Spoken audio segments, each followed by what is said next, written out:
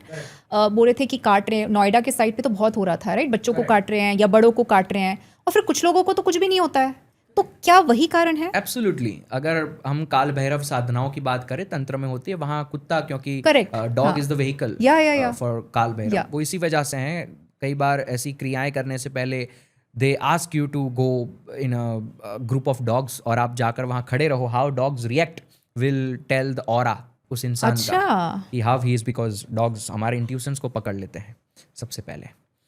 तो आपके अंदर भी वो इंट्यूशंस हैं, उसे आप पकड़ सकते हैं अगर आप प्रैक्टिस करेंगे अपने पारा और पश्चंती को सुनने की, फील करने की, तो आप अपने अंदर के इंट्यूशंस को भी समझ पाएंगे। और वही भगवान की आवाज़ है। भगवान आपके साथ बात करता है पारा से, भगवान की भाषा नहीं होती, भगवान पारा से बात करता है। आप शिव मंदिर में जाते हैं, शिवलिंग के सामने जाकर आप अपनी कहानियाँ कहते हैं कि मेरे ये चीज़ हो गई है, मेरी ये कर दो, वो कर दो, लेकिन शिवलिंग जो है वो निराकार है, यानी उसके अंदर वाक नहीं है, तो उसके लिए कोई भाषा नहीं है। आप भाषाओं से बात करेंगे, that Shivling is not going to understand आपकी भाषा, क्योंकि उसको, शिवलिंग को निराकार दिखाया गया है। तो वहां पर आपके पारा में जो है वो शिवलिंग पकड़ लेगा। आप वहां जाकर मन में चीजें बोलेंगे, लेकिन आपके पारा में कुछ और है, तो शिवलिंग वो सुनेगा, आपके प्रार्थना नहीं सुनेगा जो आपने शब्दों से बनाई है।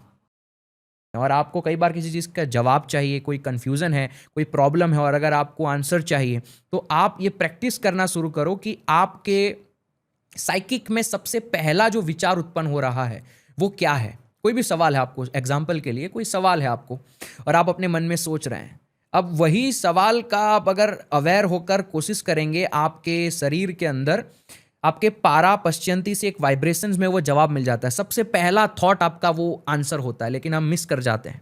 It's a difficult thing. अगर आप ध्यान क्रिया में हैं तभी आप उस चीज़ को पकड़ पाएंगे। आपकी जो नाभि है उसके ऊपर अगर आप हाथ भी रखेंगे, आपका राइट हैंड रखेंगे, और अगर आप अपने मन में वो क्वेश्चन सोचते जाएंगे, आप पाएंगे कि आपकी नाभि वाला जो भाग है वो, अगर आपका आंसर हाँ है तो नाभि वाला भाग जो है वो थोड़ा सा टाइट होता है, और अगर जवाब ना है किसी चीज़ का तो आपका नाभि वाला जो भाग है वो थोड़ा लूज होता है। अगर ध्यान करेंगे तो आपको वो फील होगा, वरना फील नहीं होगा। Beautiful, very beautiful. तो मुझे बताइए, अगर तो मुझे पारा को कल्टिवेट करना है, जैसे कोई इंटेंशन के साथ, या ताकि मेरा जो मैनिफेस्टेशन है वो इम्प्रूव हो जाए, तो मुझे क्या करना चाहिए, क्या टेक्निक है? ध्यान में जाने के लिए दो चीज़ बहुत ज़रूरी है। एक है आपके प्राणवही नाड़ी को साफ करना, जिसे हम नाड़ी शोधन या नाड़ी शुद्धि ध्यान में जाने, साधना करने से पहले करते हैं। और दूसरी चीज़ है आपके मनोमय नाड़ी को साफ करना। मन की भी एक नाड़ी होती है जहाँ से विचार आपके दौड़ते हैं। आपके प्राणवह नाड़ी को तो आप प्राणायाम से साफ कर लेंगे, लेकिन मनोवह नाड़ी को साफ करने के लिए हमारे पास मंत्र है ओम। क्यों? क्योंकि जब आप ओम बोलते हैं, ओम is not madhyama, Om is not vaikhari, Om is not pashyanti, it's a pure vibration. आपकी टंग हिलती नहीं है, शब्द नहीं बनाती, जो प्योर स्पंदन है वही बाहर आता है हमारे अंदर से। तो अगर आप ओम का इस्तेमाल करते हैं, अगर आप ओम को चैंट करते हैं दिन में थोड़ी टाइम के लिए, और जब आप चैंट करें तो विद द 3 पॉइंट्स आपके जो है वो आपके नाभि से आपको वाइब्रेशन महसूस ही होगी। आपको ऐसा नहीं है कि ये चीज़ मैं बोल रहा हूँ तो मानना है, you will experience it yourself. अगर आप हाथ रखकर भी देखेंगे, जब होता है तब यहाँ पर वाइब्रेशन ऊ में आपकी छाती में होती है, और जब होता है तो विशुद्धि से लेकर आपके माथे तक वाइब्रेशन पहुँचती है। तो ये आपके वाकों के पॉइंट्स को शुद्ध करते हुए ऊपर आता है पूरा ओम। तो अगर आप ओम का इस्तेमाल करते हैं, ओम आपके पारा को मास्टर करने में आपकी मदद करता है, द प्योर स्पंदन जो आपके शरीर में है, और इसी वजह से आप जिंदा है।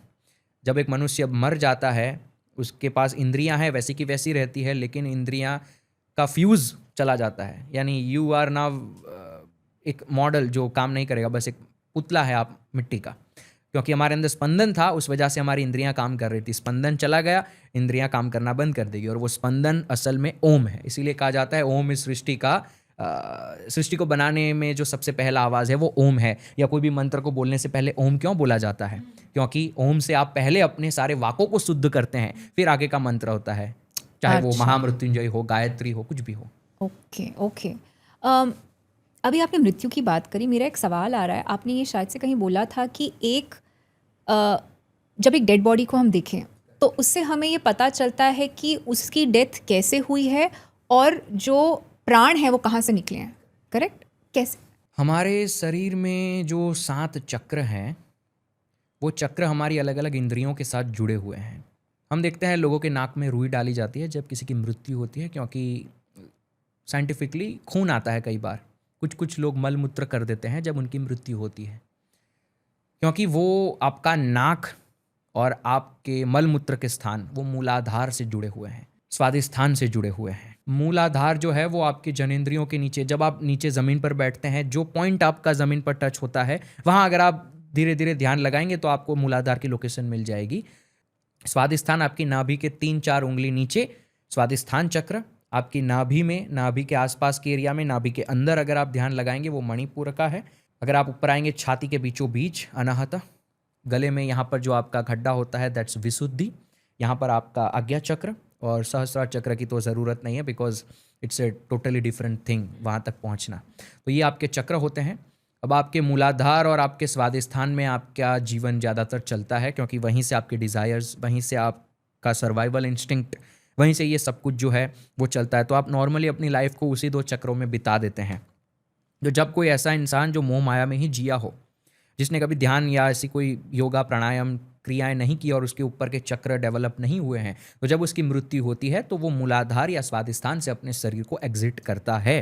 और उस समय पे जब वो एग्जिट करता है, क्योंकि मूलाधार से एग्जिट किया, तो या तो वो मल मूत्र करते हैं, और मूलाधार क्योंकि हमारे नाक से जुड़ा हुआ है, गंध से जुड़ा हुआ है, तो कई बार यहाँ से खून आता है। तो पहले के लोग बता देते थे ये कहकर कि ये जो व्यक्ति मरा है, इस व्यक्ति के लिए हमें शांति प्रार्थना करनी होगी, क्योंकि ये व्यक्ति ने अपना शरीर मूलाधार से छोड़ा है, और इसकी अगली जो योनि है जहाँ वो जाएगा वो में भी तामसिक योनि हो सकती है, या ऐसे जगह जाए जहाँ कर्म उसको प्रॉब्लम्स क्रिएट कर सकते हैं। तो पहले लोग कहते थे कि इनके लिए शांति प्रार्थना करनी चाहिए, और लोग मरने के बाद प्रार्थनाएं करते थे, उसके लिए भजन गाते थे, मंत्र करते थे, प्रेयर्स करते थे।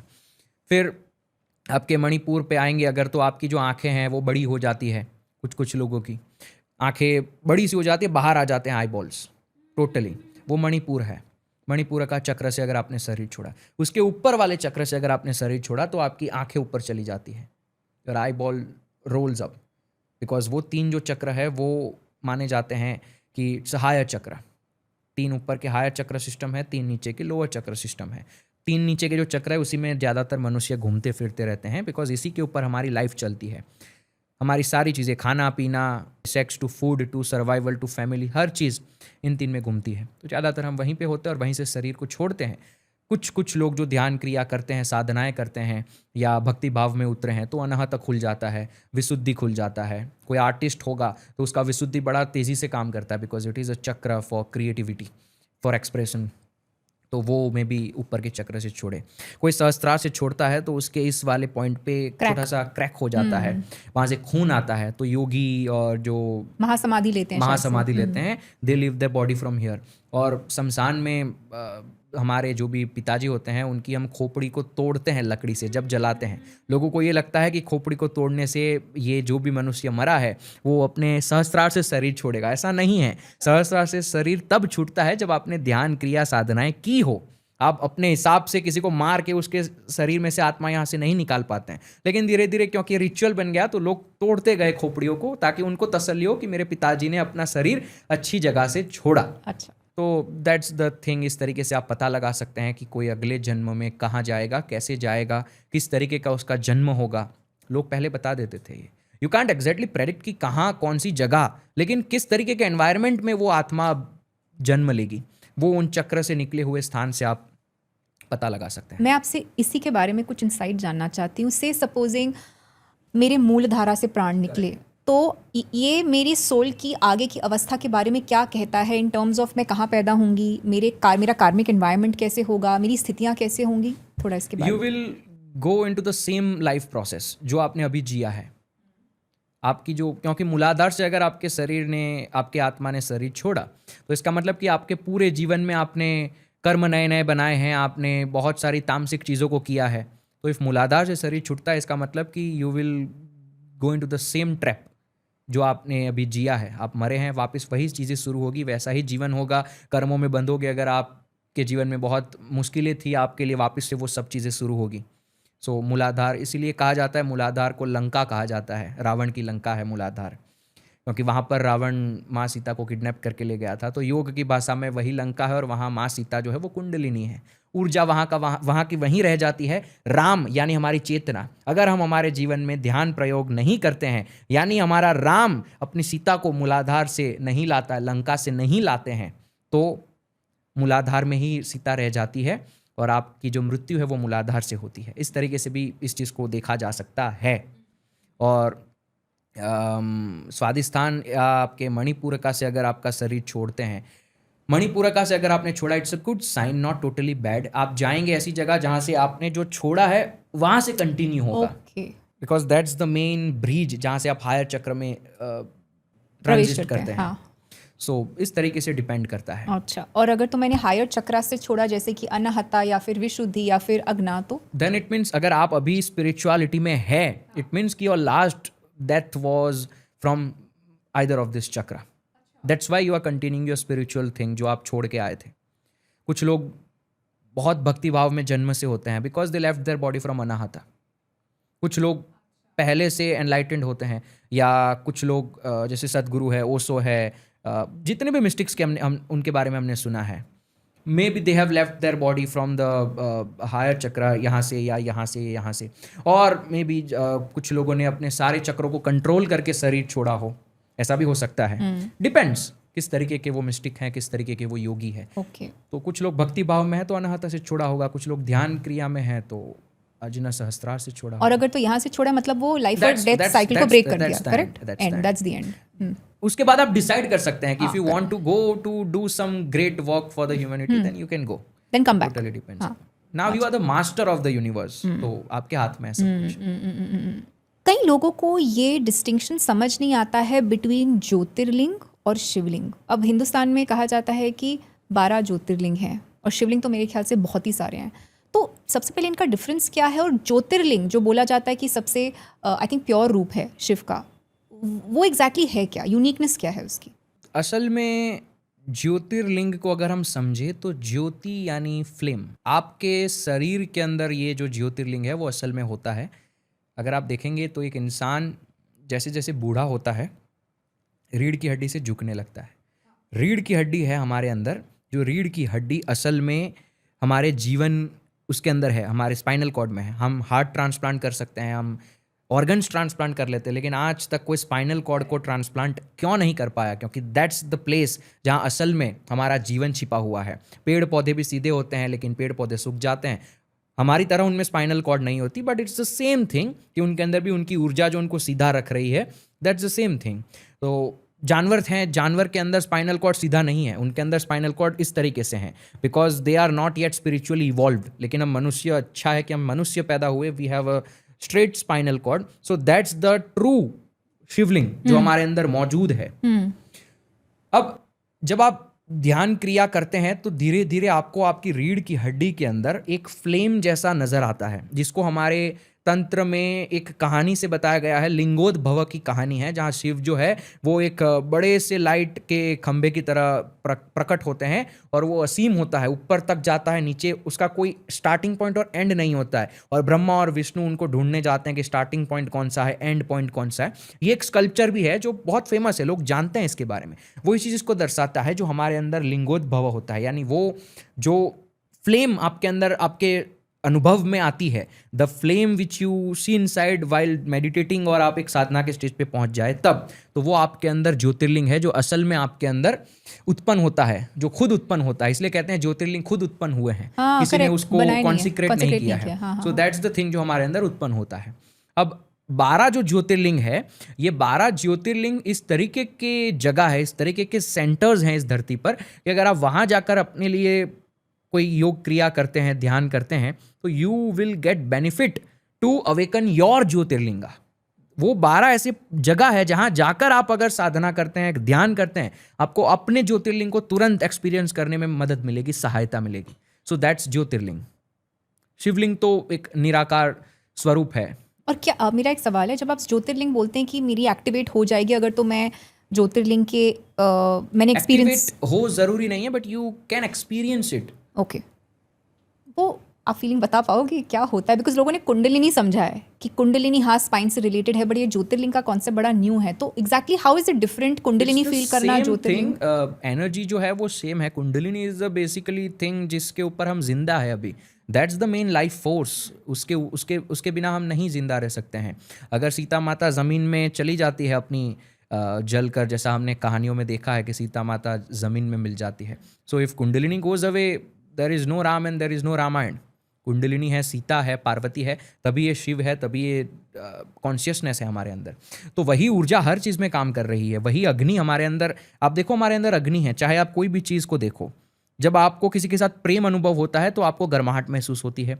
जब आपको किसी के साथ वासना महसूस होती है, आपका शरीर गर्म हो जाता है. वहीं से वेस्टर्न कॉन्सेप्ट आया है कि you look so hot, I feel hot. तो वो वहीं से आया है.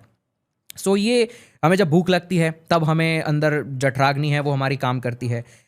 हमारे शरीर में जितनी भी चीज़ें हैं वो आग की वजह से हैं. जैसे ही हम मर जाते हैं शरीर ठंडा हो जाता है.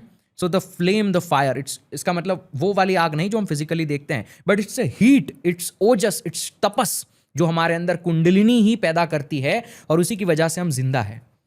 वो चली जाती है, हम ठंडे हो जाते हैं और सब कुछ खत्म हो जाता है. शिव जो है वो शव बन जाता है. तो वही जो हीट है, वही जो फायर है, वो आपके अंदर एक बड़ा सा काइंड ऑफ प्रकाश, तेज प्रकाश उत्पन्न करती है. यू फील कि आप ऊपर भी बहुत ऊपर हैं और नीचे भी बहुत नीचे हैं. देयर इज नो डायमेंशंस आपके, आप डायमेंशंस के परे चले जाते हैं. So that's a kind of experience which you get. बहुत सारे लोगों को होता होगा, अगर किसी ने 1 साल तक भी ध्यान साधना की होगी, वाइल मेडिटेटिंग, मेडिटेशन या कोई भी साधना करते हैं, तो एंड में जब ध्यान लग रहा होता है तो their body start moving themselves. Correct. कभी कभी शरीर पीछे झटका लेता है, कभी आगे लेता है, कभी राइट लेफ्ट. तो दैट्स द फायर जो आपके स्पाइन में उत्पन्न हो रही है, वो आपके शरीर को एडजस्ट कर रही है. और असल में सिद्धासन यही होता है. असल में आपका शरीर जो खुद आसन लेता है वो सिद्धासन है, जो आपका शरीर खुद के लिए करता है. तो सबके लिए अलग अलग हो सकता है. सो दैट्स द एक्सपीरियंस जो आपको आपके ज्योतिर्लिंग का होगा, और वो करना चाहिए. हर किसी को मनुष्य जीवन मिला है. गो इनटू मेडिटेशन, एक्सपीरियंस करो ये चीज़ें. ओके, नो क्योंकि आपने स्पाइन की बात करी, बोला जाता है spine is the axis of the universe. Yogic sciences में हम जो एक्सपीरियंस करते हैं वो एक्चुअली अपने दिमाग से नहीं, अपनी स्पाइन से एक्सपीरियंस करते हैं. और एक साधना भी है जहाँ पर आप स्पाइन से चीज़ों को महसूस करो. आप खाना खाओ तो चखना, स्पाइन से आप कोशिश करो चखने की. अब कुछ लोगों इन दिनों तो बैक एक्स बहुत इशूज देते हैं लोगों को. लोग सर्जरीज करवाते हैं अपने स्पाइन की, है ना. स्लिप डिस्क बड़ी दिक्कत है, लोग झुक जाते हैं. तो ऐसे लोगों के एक्सपीरियंस कैसे डिस्टॉर्ट हो जाता है क्योंकि उनकी स्पाइन एक डीजेनरेटिव मोड में चले जाती है. अगर आपने अपनी स्पाइन का ध्यान नहीं रखा, इट्स मीन्स कि आपको जो अपॉर्चुनिटी मिली है to evolve spiritually, you are losing it. And that's why हमारे पास एक बहुत ही पुरानी क्रिया है जो मंदिरों में लोग करते हैं. दंडवत प्रणाम करते हैं, झुक कर भगवान के सामने झुकते हैं. They bend themselves. वो स्पाइन के लिए ही होता है, to keep your spine completely working forever. तो वो ऐसी चीज़ों को एडेप्ट कर लिया गया डेली रिचुअल्स में, ताकि you work on your spine for every day. तो स्पाइन अगर आपकी स्लिप डिस्क हो रहा है या स्पाइन आपकी जा रही है, या फिर आप ऐसे लेट के, आजकल तो लोग लेट के देखते हैं सब कुछ, आपने देखा होगा. दैट्स वाई जेनजी और आजकल के जो लोग हैं, they are going into the trap of maya. Because देखो, जो भी हमारे अंदर डिप्रेशन है, जो भी स्ट्रेस है, वो हमारे शरीर में स्टोर यहीं पे होता है. दैट्स वाई जिनको डिप्रेशन है, जिनको स्ट्रेस है, वो झुक जाते हैं. या जो दुखी होता है वो झुक कर बैठता है, नीचे देखता है. Because this is the point जहाँ वो चीज़ें स्टोर होती है. तो हमारी जो स्पाइन है उसका अगर आपने ध्यान नहीं रखा, अगर आप बहुत बर्डन लेकर जीते हैं, इसीलिए उसको बर्डन कहा जाता है. पीठ पे इतना टेंशन लेके क्यों चल रहा है. दैट्स वाई पहले के लोग ऐसा कहते हैं, और वेस्टर्न में भी बर्डन उसको कहा जाता है. वजन जो हमारे पीछे लगता है जिससे हम झुक जाते हैं. So that's the miracle of spine, जो स्पाइन है हमारे अंदर. तो yoga is the only way to keep it going. और इरेक्ट रखना चाहिए जितना पॉसिबल हो ना. बिल्कुल बिल्कुल. ये चेयर का इन्वेंशन जो हुआ है वही हमारी स्पाइन को बिगाड़ रहा है. हाँ. अगर आपको स्पाइन सही रखनी है तो आपकी चेयर सबसे पहले हटानी होगी आपको. हमें आदत लग चुकी है अब आजकल जो भी नए बच्चे जन्म लेते हैं, बिकॉज ह्यूमंस चीज़ों को अडेप्ट करके इवॉल्व होते हैं, हाँ. तो आजकल जो भी बच्चे जन्म लेते हैं they need this kind of thing. तो धीरे धीरे मनुष्य के अंदर ये चीज़ अडेप्ट होती जा रही है। तो हमें इन कुर्सियों को पहले तो हटाना होगा, तब जाकर you will start practising sitting straight without support. Without support. और आपकी जो नीज है, आपकी जो ये लेग्स है, वो आपके हिप्स से नीचे होने चाहिए, तब आपकी स्पाइन सीधी होगी। मतलब आप अगर आपके हिप्स के नीचे कुछ रख कर बैठेंगे, यानी आपके पैर नीचे हैं और आप ऊपर हैं थोड़े से, तो your spine will stay straight. ऐसा नहीं है कि आप ऐसे बैठे तो स्ट्रेट होगी, नहीं, इट विल पेन। थोड़ा सा ये नीचे वाला हिस्सा स्लेंटेड होना चाहिए, तब आपकी स्पाइन 90 डिग्री बनाती है। ओके। दैट्स वाई सिद्धासन जब हम लगाते हैं, अर्ध सिद्धासन लगाते हैं, वी टच आर फुट हमारे बेस के नीचे। That's the reason. ओके। एक रिचुअल है जिसको हम जलाधर अभिषेक बोलते हैं। कॉपर पॉट आपके शिवलिंग के ऊपर हम रखते हैं और उससे धीरे धीरे करके पानी ड्रिप होता है। क्या सिग्निफिकेंस है इन वस्तुओं का और इन इंग्रेडिएंट्स का? जैसे हमने बात करी कि हमारा जो रीढ़ की हड्डी है वही हमारा शिवलिंग है, वही हमारा लिंग है। हमारे इस ढांचे में वो चीज़ जो हमें दर्शाई गई है वो मौजूद है। हमारे माथे पर, हमारे अंदर ब्रेन में या माथे में अमृत है, जिसे सोमरस कहा जाता है। वो बूंद बूंद आपके शरीर में गिरता है, आपकी जठराग्नि में गिरता है। इसी से हमारी एज होती है, हम मरते हैं, धीरे धीरे बूढ़े होते जाते हैं। तो वो एजिंग जो है, वो एजिंग इसी वजह से होती है, हमारे अंदर से जो हमारा असल अमृत है जीवन का, शरीर का, वो बूंद बूंद नीचे गिरता रहता है। तो उसी चीज़ को दर्शाया गया है। हमारी रीढ़ की हड्डी के ऊपर वो चीज़ है जो कंटिन्यूसली गिर रही है। और अगर आप, बहुत सारे ऐसी योगिक टेक्निक्स हैं, खींचरी मुद्रा है, जलंधर बंद है, जब आप ये करते हैं, इफ़ यू डू जलंधर बंद, ऐसा नहीं है कि हर कोई नहीं कर सकता है। जलंधर बंद इज़ अ बेसिक थिंग, कोई भी इसको लगा सकता है। अगर आप इसको 2 मिनट के लिए भी लगा के देखेंगे, यू विल सी दैट आपका एक्सपीरियंस चेंज हो जाता है। बहुत ही सिंपल है, आपको सांसें भरनी है, inhale deeply. It's not a complete jalandhar bandh, but a very short form जो हर कोई कर सकता है। इनहेल कंप्लीटली, उसके बाद आप अपनी ठुड्डी को यहाँ टच कर दे, बिल्कुल जितना कर सके, and you stay in that breath. आप उसको एक्सेल ना करें, उसको अंदर ही रखें, होल्ड करके रखें, अपनी ठुड्डी को यहाँ टच करके थोड़ी देर इसी तरह रहिए, आंखें बंद। और फिर सांसें छोड़ते छोड़ते आपको आपके सिर को ऊपर करना है। If you anyone will try this, एक बार महसूस होगा कि क्या है वो फ्रेशनेस अमृत की। क्योंकि जब आप जलंधर बंद लगाते हैं, थोड़ी देर के लिए वो अमृत गिरना बंद हो जाता है। तो योर लाइफ फोर्स जो है वो स्टोर होता जाता है आपके इस वाले भाग में। आपकी चेतना जो है वो फ्रेश होती जाती है। और जैसे ही आप अपने सिर को ऊपर करेंगे, जलंधर बंद लॉक को खोलेंगे आपके, तो आप पाएंगे कि आपको फ्रेशनेस महसूस होगी। दैट्स द रीज़न, क्योंकि वो आपने रोक दिया। अच्छा, बंदास जो है। हाँ, बंदास जो है। फिर खींचरी मुद्रा लोग करते हैं, जो कि मुश्किल है, लोगों को नहीं करनी चाहिए। पर टंग को हम अंदर रोल करते हैं, और जब हम अंदर रोल करते हैं, many yogis claim that they taste the amrit, जो सोमरस है। और इसीलिए वेदों में सोमरस की बात की गई है, जो हमारे अंदर होता है। जो लोगों को प्रैक्टिस नहीं, और वो अगर अपनी टंग अंदर ले जाएंगे, तो दे विल टेस्ट वो सोमरस। बहुत कड़वा लगता है। हाँ, राइट। बहुत कड़वा महसूस होगा। उसी की वजह से होता है, बिकॉज धीरे धीरे प्रैक्टिस के साथ your tongue will develop the taste of the amrit. Okay. तो वो, और फिर एक आसन है जहाँ पर हम पैर को नीचे कर देते, पैर को ऊपर कर देते हैं, सिर को नीचे कर देते हैं।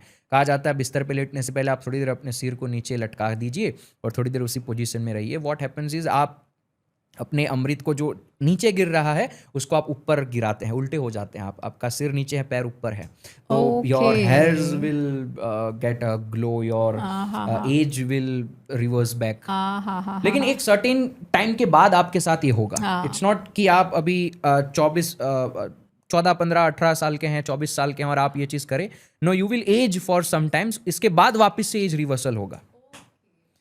So that's why you see काफ़ी सारे लोग हैं जो 25, 26, 30 तक अंकल जैसे लगते हैं, लेकिन suddenly you will see that they start glowing. So उसका रीज़न ही ये है। It's a whole deep science, जिसको बहुत डीपली बात किया जा सकता है, बट इसी को दर्शाने के लिए शिवलिंग के ऊपर वो कॉपर का पॉट है जहाँ से जलधर अभिषेक हो रहा है कंटिन्यूसली। हमारे इतने सारे भगवान हैं सनातन धर्म में, और कई सारे मंत्र एसोसिएटेड हैं, तो लोग काफ़ी कंफ्यूज हो जाते हैं, ओवरवेलम हो जाते हैं कि हम मंत्र चुनें तो कौन सा चुनें। तो बहुत ही सिंपली एक आम इंसान के लिए जो स्पिरिचुअल पाथ में जाना चाहता है या जो अपनी स्पिरिचुअल जर्नी को मेंटेन करना चाहते हैं, ऐसे क्या मंत्र आप सजेस्ट करेंगे? मंत्र क्यों है, पहले हम ये समझते हैं। वाई मंत्र?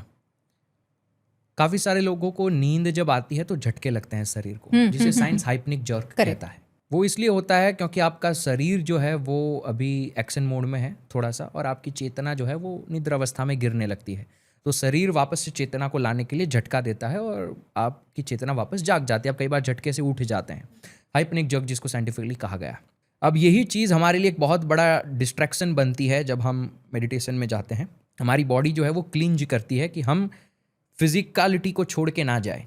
तो हमारी बॉडी से फिजिकलिटी को छोड़ के बियॉन्ड जाने के लिए we need a bridge between us, और वो मंत्र जो है वो उस ब्रिज का काम करते हैं।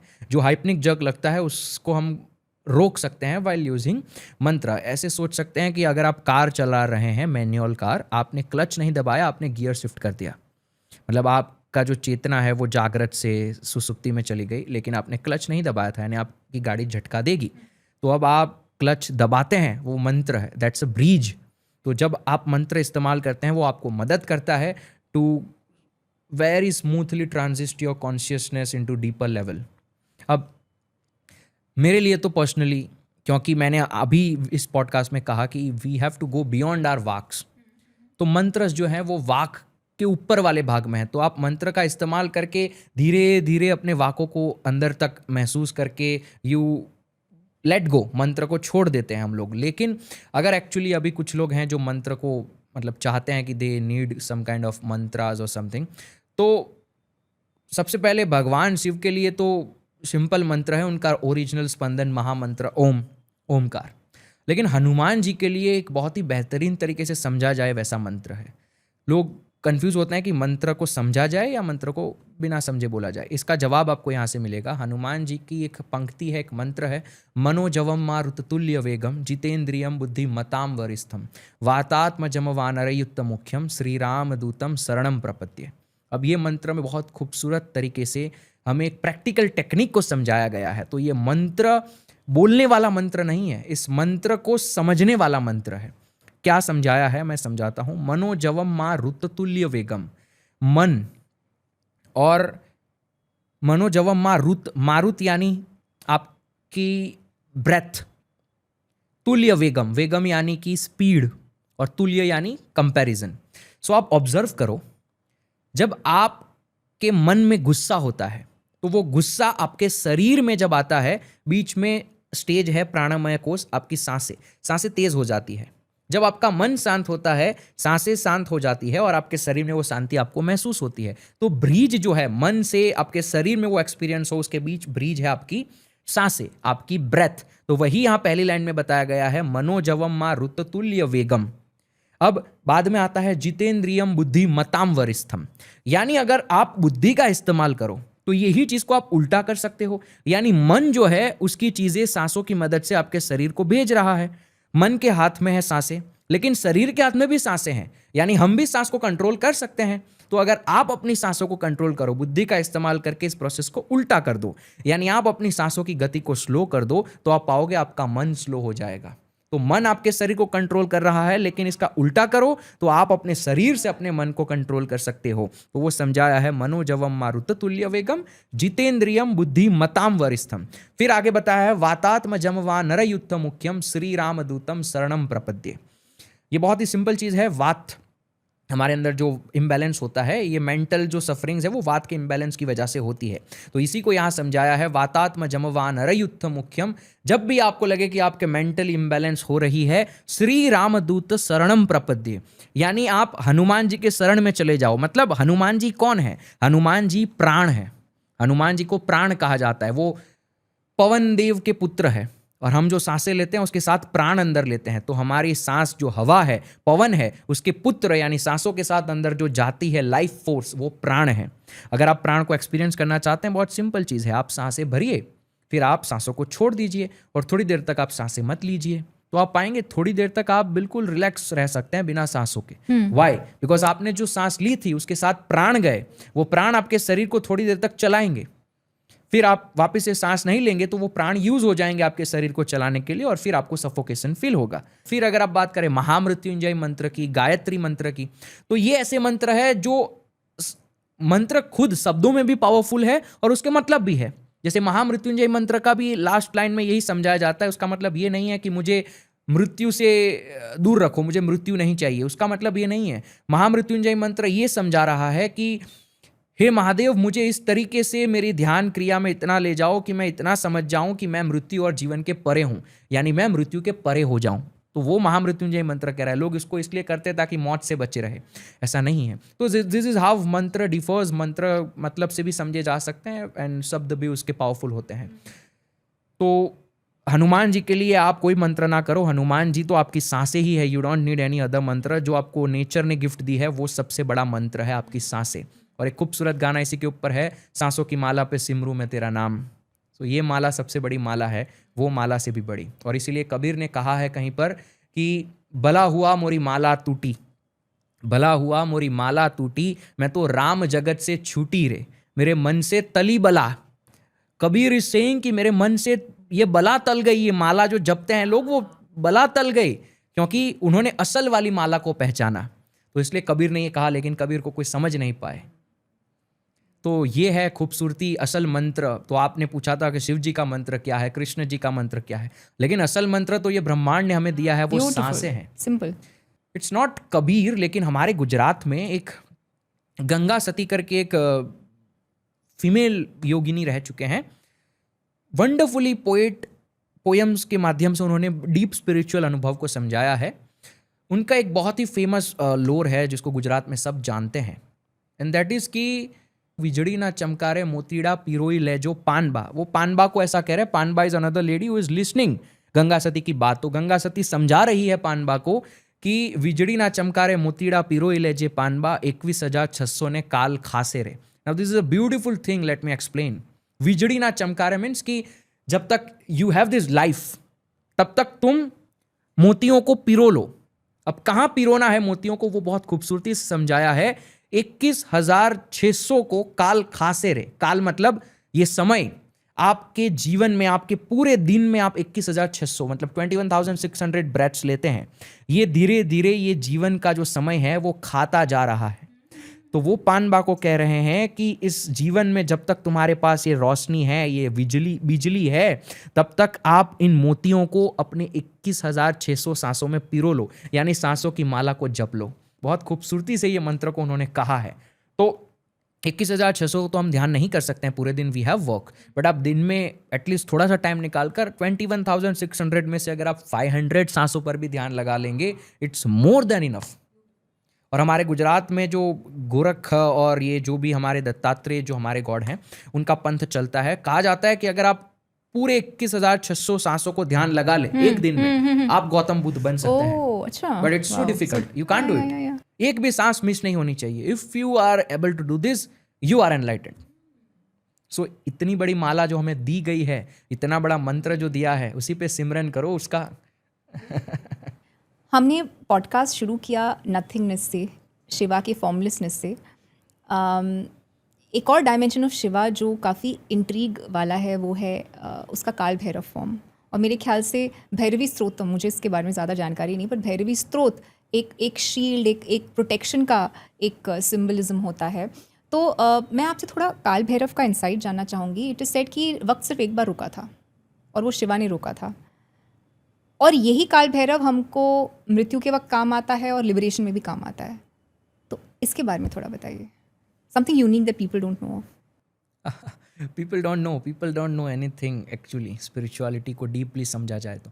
बट अगर हम लोगों के एस्पेक्ट्स में बात करें तो काल भैरव जो समय को चलाते हैं, और शिव जी, तो आपने जो कहा कि शिव जी ने ही रोका था, तो ऑब्वियसली शून्य है, वही समय को रोक सकता है, और कोई समय। बट एक ही बार रोका उसने, वो भी कमाल की बात है ना। बट इट हैपेंस जस्ट एक बार। अगर आपको शून्य का अनुभव हो गया, then you are beyond time. फिर समय चलता रहेगा लेकिन आप समय से बंधे नहीं होंगे। सो दैट्स वाई ऐसा कहा जाता है कि एक ही बार रोका, एक बार आपने रोक कर अनुभव कर लिया, दैट्स इट, यू एक्सपीरियंस समाधि। तो एक ही बार रुकेगा आदमी, तो इसीलिए वो कहा जाता है। बट टू बी ऑनेस्ट, आपने जो भी स्तोत्रम वगैरह की बात करी, तो मैं भैरव स्तोत्रम बहुत फेमस है, काल भैरव स्तोत्रम हर कोई बोलता है। स्तोत्रम एक ऐसी चीज़ है जिसको बनाया गया है, उस तरीके से लिखा गया है कि आप भगवान को फॉर्म कर रहे हैं अपने शब्दों से। उनकी क्वालिटीज़, जैसे भैरव स्तोत्रम है या शिव जी का किसी पर्टिकुलर एस्पेक्ट, अलग अलग एस्पेक्ट्स के स्तोत्रम होते हैं। जैसे अगर आपके जीवन में पॉवर्टी है, वेल्थ नहीं है, तो उसके लिए दारिद्र्य दहनम स्तोत्रम होता है। अगर आप कोई नई जर्नी शुरू कर रहे हैं तो उसके लिए मार्ग बंधु स्तोत्रम बड़ा फेमस, बड़ा पॉपुलर, बेहतरीन काम करता है। इसी तरह अगर आपके कोई पास्ट के रिलेशंस हैं या पास्ट के कोई डेप्थ है आपके जीवन में, तो उसके लिए ऋण को निकालने के स्तोत्रम होते हैं। तो स्तोत्रम अलग अलग जीवन के एस्पेक्ट्स के लिए होते हैं। अब उसके अंदर होता क्या है, उस तरीके से पंक्तियां लिखी गई होती है कि जब आप उसे बोलते हैं समझ के, तो आप एक्चुअली उस देवता की उन क्वालिटीज को इन्वोक कर रहे हैं। अगर हम दारिद्र्य दहनम स्तोत्रम की बात करें तो भगवान शिव के उन क्वालिटीज को हम इन्वोक करते हैं जो आपको आपके दारिद्र्य को सही करने के लिए मदद करती है। If you understand the meaning of stotram, समझना होगा कि क्या कहा गया है। सिर्फ आप उसको एक रैप सॉन्ग की तरह सुनेंगे, it will not work at all. आजकल ऐसे ही होता है, it will not work. You have to understand कि वहां क्या कहा जा रहा है, देवता को किस तरीके से संबोधित किया जा रहा है। अगर आपने उसको समझा और उसके बाद अगर आपने किया, यू विल सी कि किस तरीके से वो स्तोत्रम शुरू होता है, भगवान का आकार बनाता है, भगवान की उस क्वालिटीज को इन्वोक कराता है। तो आप पहले क्या होता था कि मूर्ति वगैरह का जो पूजन था, the form worship started very late. Correct. पहले फॉर्मलेस वर्शिप हुआ करती थी, तो उस समय पर, और गॉडलेस वर्शिप, तो उस समय पर ऐसी क्वालिटीज को इन्वोक किया जाता था स्तोत्रम का इस्तेमाल करके। अगर आप देवी की बात करें, देवी के महात्म्य की बात करें, देवी के नामों की बात करें जिसके स्तोत्रम होते हैं, तो वहाँ देवी के अलग अलग एस्पेक्ट्स को ही जगाया जाता है। कभी देवी को योनेश्वरी कहा जाता है, तो कभी देवी को माया से संबोधित किया जाता है। So that's how stotram works. The first thing is you understand कि वो क्या कह रहे हैं, जिन्होंने भी स्तोत्रम को लिखा क्या है उसका मतलब। एक एक लाइन को समझो। इंटरनेट पर आजकल सब कुछ अवेलेबल है, चैट जीपीटी पे सब कुछ अवेलेबल है। यू आस्क, फर्स्ट अंडरस्टैंड, उसके बाद उस स्तोत्रम को करके देखो and how beautiful it will change your life. चाहे वो शिव तांडव स्तोत्रम हो जो कि रावण ने लिखा किसी पर्टिकुलर चीज के लिए, चाहे वो काल भैरव का स्तोत्रम हो, any stotram, understand first. Okay. ऐसा क्यों कहा जाता है कि हमें शिवलिंग को या शिव की मूर्ति को या फिर शिव की कोई भी इमेजरी को घर पे नहीं रखना चाहिए? और अक्सर आप देखोगे कि लोगों के घर पे नहीं होता है ये शिव के कोई भी। It's just a temple business, it doesn't have any sense. मूर्ति भगवान की आपके लिए एक साधना में मदद करने का एक जरिया है, एक टूल है। मूर्ति जो बनाई गई है भगवान की, वो टूल है। उस टूल को आप अपने घर पे रख कर भी ध्यान, अगर आप कोई भी मूर्ति ले लीजिए किसी भी भगवान की, अपने सामने रखकर उस मूर्ति पे संयमा कीजिए। संयमा यानी you meditate on it for days, months, you will see that वो मूर्ति आपको कुछ सिखाती है। इसी वजह से इंग्लिश में उसको आइडल कहा जाता है, और वो आइडल और ये आइडल दोनों काइंड ऑफ सेम साउंड करते हैं, क्योंकि वो मूर्ति आपको सिखाती है कुछ चीज़ें। सब मूर्तियों में अलग अलग ज्ञान, अलग अलग क्रियाएं, अलग अलग विजडम छिपा हुआ है। आप हनुमान जी की मूर्ति, भगवान शिव की मूर्ति या किसी भी भगवान की मूर्ति को लेकर आइए, अपने घर पे रखिए, महीने 2 महीने तक उसी मूर्ति पे ध्यान कीजिए, and you will see that देवता will help you to understand your life energies. So it doesn't matter आप कुछ भी अपने घर पे रखिए, but use it not just for, मतलब आप रखिए फिर उसको भूल जाइए, फिर वो पड़ा रहता है। रिस्पेक्ट, क्योंकि वो स्पिरिचुअली आपको हेल्प कर रही है। क्योंकि ऐसे कहते हैं कि जब आप महादेव का कुछ लाते हैं घर पे, वो फैमिली को डिस्ट्रॉय कर देता है, क्योंकि ही इज द डिस्ट्रक्टर। नहीं, नो, ही इज, इफ अगर ऐसा होता तो ये जो ब्रह्मा, विष्णु और महेश, जो ब्रह्मा क्रिएट करते हैं, विष्णु मेंटेन करते हैं, शिव डिस्ट्रॉय करते हैं, अगर ऐसा होता तो ये तो हर जगह एस्पेक्ट मौजूद हैं ये तीनों। अगर आप लार्ज स्केल या स्मॉल स्केल पे देखो, let's look at small scale, microscopic scale. हम अगर हमारे ब्लड सेल्स को देखें, एवरी सेकंड क्रिएट होते हैं, मेंटेन होते हैं, डिस्ट्रॉय होते हैं। थोड़ा सा हम स्केल को बढ़ा देते हैं, ये शरीर बनता है, मेंटेन होता है, डिस्ट्रॉय होता है। युग चलता है, क्रिएट होता है, थोड़े टाइम तक चलता है, फिर डिस्ट्रॉय होता है। तो ये ब्रह्मा, विष्णु और महेश, तो ये पूरी सृष्टि के अंदर मौजूद है। ये सृष्टि ही वो तीन है। उसके अलावा यहाँ एटम्स, एक छोटे से कण में भी बनता है, मेंटेन होता है, डिस्ट्रॉय होता है। तो वो तीन तो हर जगह है ना। तो डिस्ट्रॉय अगर वो घर को कर देते हैं तो वो तो आपके अंदर भी मौजूद है। आप जब सुबह आंख खोलते हैं, आपके लिए ब्रह्मांड क्रिएट हो जाता है, फिर पूरे दिन आप इसको जीते हैं, रात को आंख बंद करते हैं, ये डिस्ट्रॉय हो जाता है। So it's everywhere, Shiva is everywhere, सिर्फ मूर्ति में नहीं। आपने ये भी बोला कि काल Bhairav lies in every atom, तो वो एटम की अवेयरनेस अपने अंदर कैसे लानी हुई? एटम की अवेयरनेस अपने अंदर आप कैसे मतलब एटम वो काल भैरव का रूप, कहने का मतलब? No, it's so simple. अगर आप थोड़ा सा भी ध्यान दें अपने दिनचर्या पे या अपने किसी भी एस्पेक्ट पे ध्यान दें, तो यू कैन सी, आप एवरी डिटेल्स में ब्रह्मा विष्णु महेश को महसूस कर सकते हैं। अगर आपके अंदर कोई विचार उठ रहा है, you respect it as Brahma Vishnu Mahesh. कोई भी विचार है, ब्रह्मा विष्णु महेश है। अगर आप किसी अघोरी से पूछो ना कि आपको मुझ में क्या दिखता है, ही विल सिंपली से कि मुझे आपके अंदर शिव दिखते हैं, मुझे आपके अंदर ब्रह्मा दिखते हैं, मुझे आपके अंदर विष्णु दिखते हैं, because that's the perspective you want in your life. किसी को भी आप देखो, चाहे कोई डॉग आपके पास से गुजरता है, आपका दुश्मन हो, उसमें भी ब्रह्मा विष्णु महेश ही है। So if you bring this perspective to your life, then the whole universe is your devata, not just a murti. ये आजकल काफ़ी चल रहा है, एक देखने को मिल रहा है कि जब जो भी प्राण प्रतिष्ठा वाली आइडल्स होती हैं, कॉन्सेक्रेटेड आइडल्स होती हैं, जैसे खाटू श्याम हो गए या कृष्ण के कोई भी आइडल्स, उसके पीछे एक मिरर होता है, तो वो मिरर टूट जाता है। क्या कारण है उसका?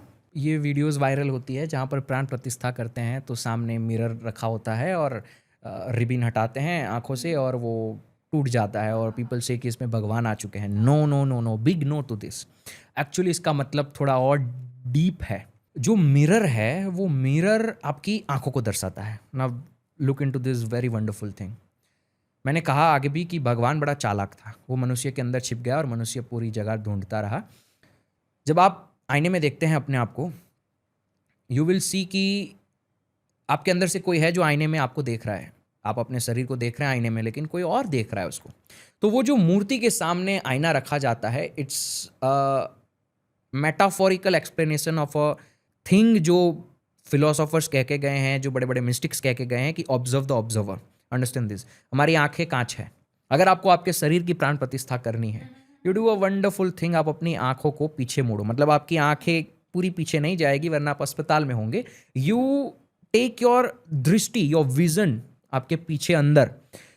तो ये कांच है जो आपने आपके अंदर जो अवेयरनेस है उसके सामने कर दिया। ये कांच अभी पूरी दुनिया को देख रहा था, अब आपने इसी कांच को उल्टा करके जो अंदर से देख रहा है उसको दिखा दिया। जब अच्छा। आप उसको दिखा देंगे, you will at one point realise कि जिसकी मैंने पूरे पॉडकास्ट में एक ही पॉइंट की बात की है कि there is someone inside you watching, the witness. वो विटनेस को आप कांच दिखाओ और वो विटनेस पकड़ा जाएगा कांच में, और जैसे ही पकड़ा गया जिस दिन, you will realise the witness and the mirror will break. Now this eyes will break and now you this body will become consecrated. ये शरीर की प्राण प्रतिष्ठा हो जाएगी। तो असल में इस चीज का सिंबोलिज्म था वो, और उसको फिर धीरे धीरे बिजनेस टैक्टिक्स बना दिया गया। पर असली में ऐसा हुआ नहीं था। असली में ऐसा नहीं होता है। No, mirror will not break. If you watch this kind of videos very closely, तो पीछे से वो दबाते हैं। Okay, it's a very stupid thing. ऐसा कैसे होगा? लेकिन that's how India work. True that. तो ये कारण है कि हमेशा हम देखते हैं कि शिव की आंखें आधी बंद होती हैं और आधी खुली होती हैं।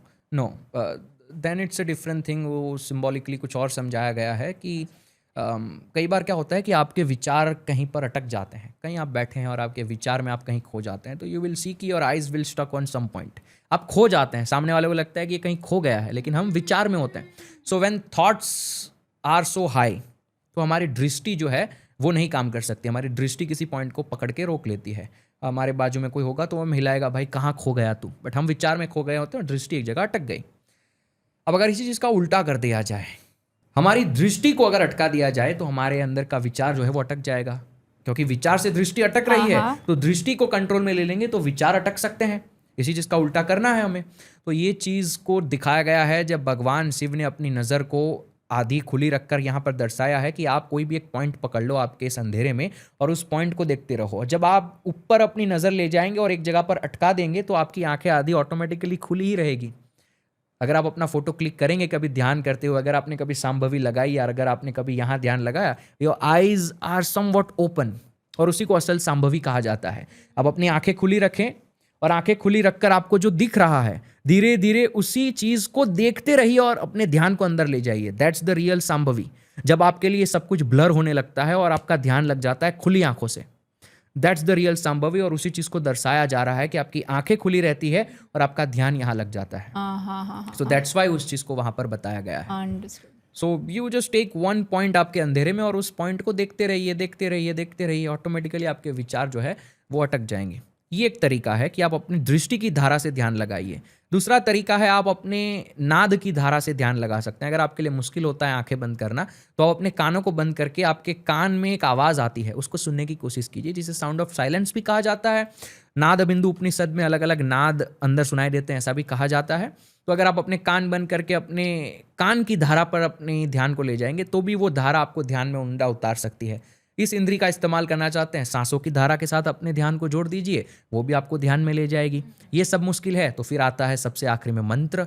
मंत्र की धारा के साथ अपने आप को जोड़ दीजिए, राम राम राम, मरा मरा होते हुए रम रम तक पहुंचा देगा। सो डिफरेंट इंद्रियाज कैन बी यूज्ड ध्यान में उतरने के लिए। तो शिव जी ने अपने हिसाब से दिखाया, कृष्ण जी ने भगवत गीता में अपने हिसाब से एक इंद्री का इस्तेमाल करना सिखाया है। तो इस तरीके से है सब कुछ। Super. Thank you so much mister Zeel Patel, it's been a pleasure and we hope कि आप वापस आए बॉडी टू बीइंग में। I love the conversation. अरे thank you, we love the conversation too. Super, thank you so much. नमस्ते। In case you'd like to be a part of our online and in-person yoga, diet and spiritual programs, you can join our WhatsApp group below where we post all our upcoming programs and give free tips on health, diet and lifestyle.